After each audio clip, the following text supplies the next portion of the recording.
Now, XXXTentacion's album 17 just dropped about 2 weeks ago, and I know that a lot of you actually wanted my opinion on the album, so here's my review. And this right here is actually my first official review on this channel, so I hope you enjoy it. Now, going into the project on the intro track, The Explanation, X was trying to get the listener in the right headspace of what was to be expected, and I really respect that. I just think that he could have maybe recorded a song instead of him rapping and at the same time try to get that specific message out there without just talking. And in a way, I just felt like the talking was kind of lazy and felt a little bit too forced. But nevertheless, that was just my initial thoughts that I had when the album started playing and I heard the intro for the first time. But X was not lying when he said that if you haven't been depressed, this album is not gonna be for you. But luckily for me, now I don't know if that's the right word, but for me though, I have been depressed. So a lot of the things he was talking about, I could really relate to them. But on the song Jocelyn Flores, he opens up about his friend that unfortunately committed suicide while she was staying with him in Florida. And specifically in that song, he talks about how during that situation, he kind of just felt helpless. And then he also talks about his legal situation and how he was locked up, he was not feeling good, and then how he made some bad decisions that he regretted. Now, this song right here is definitely a fan favorite. A lot of people love it and I do actually really like it. But one of the main issues that I have with this song and just the entire album is that X really just touches on the surface on a lot of the topics he's talking about. I think you're gonna agree with me when I say this, but I feel like the album is a little bit too short. And I think you know what I'm talking about. I mean,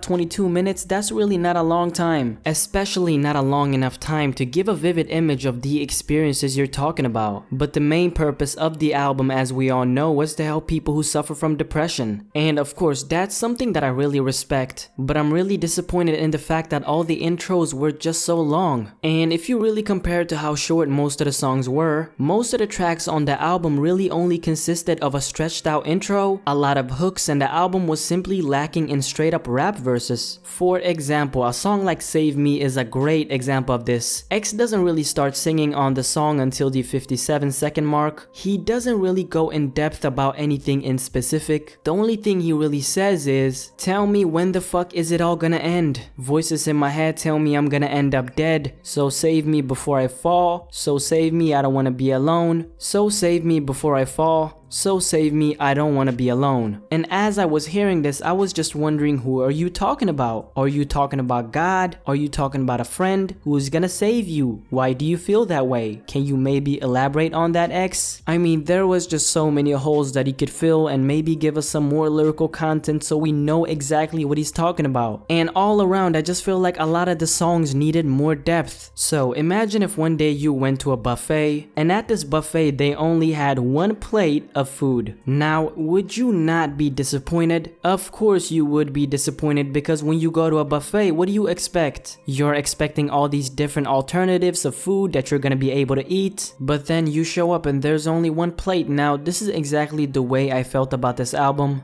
because as I was going into the album, I was kind of expecting X to really dive deep into the topic of depression and not only touch upon the surface like he did on the album. But one of the best moments for me on the album was definitely Revenge and Fuck Love. Can we just talk about how good Fuck Love really was? I mean, that song is easily gonna go down as one of my favorite songs of this year. Everything about the song is just good. I mean, the vocals from Trippie Redd are really great, and as he's singing "Please Don't Throw Your Love Away," then X directly comes in and starts feeding off that momentum Trippie Redd brought to the song, and I thought that was really dope. And then the song Revenge, which he released as a single, is easily one of my favorite songs off the album. I think he did a really great job on the vocal performance. I mean, the beat on Revenge was really simple, but X really tapped into his super dark side and gave us a great song. Now, a song like Everybody Dies in Their Nightmares had so much potential. This song right here showed me exactly what's wrong with this album, and it's not that the song is bad, because this is probably one of the better songs on the album, so let me explain. Now, look at the lyrics on the screen and tell me why didn't X elaborate and give more detail to what he was talking about. So the beat beat on the song was really good, and X was really flowing from the start of the track, but then as I was listening to the song, I was kinda wondering, where are you trying to take this? What story are you trying to tell? For example, he says on the song, only time I'm in my mind when I'm all alone, that's why I'm never really alone in the nighttime, and I'm just kinda wondering, maybe he could have given some more depth and given a broader perspective on what he was trying to get at. Now, I don't think this is a bad album, but I just feel like X really had a chance to speak in greater detail of how he felt. Maybe he could have dedicated some more bars to the aftermath of his decisions that led him to the place that he's at today, and then why he feels that way. I mean, there's just so much that he could have added to the album, and I really left this album just wanting more, because 22 minutes is just not enough. But at the end of the day, I really see where he was trying to take this album. I mean, the album is very direct and it's extremely easy to follow. Now, of course, that could be viewed as a positive thing and a negative thing, because now I'm leaving the album knowing that there's really nothing that I missed, and I really just wish it wasn't like that. So instead of just giving the album a rating, I thought I'd do something different from everybody else and do this instead. Ups and downs. So what are the ups and downs of XXXTentacion's album 17? So the ups are that the album was really direct and it was extremely easy to follow and understand. There was basically no tiptoeing around the whole depression topic. I mean, it was extremely to the point. Now, I'm gonna be honest with you, that's probably the only good thing that I really took from the album, but it's absolutely not a bad project, at least not in my ears. But let's get to the downs. So the first obvious thing, it was simply too short. I mean, it's pretty much impossible to make a 22-minute album that paints a vivid image to the listener about what you're talking about, especially when it comes to depression. Which also brings me to my next point, and that is the album was too superficial. So as I said before, X had an opportunity to really go hard with the details, but he just didn't go deep enough on the topic of depression. And as a person who has been through depression, of course I can relate to it, but I also know for sure that X didn't really cover every aspect of what a person who's been through depression really goes through. So that was my review of XXXTentacion's album 17. But what are your thoughts on this album? Did you like it or did you not like it? Let me know in the comment section below and let's have a discussion about this album. And as always, don't forget to subscribe to this channel. This channel is all about bringing together people like you who enjoy music and start a discussion on different topics like this. And of course, like the video if you enjoyed it. Follow me on Twitter at BlackySpeakz, and I'm out.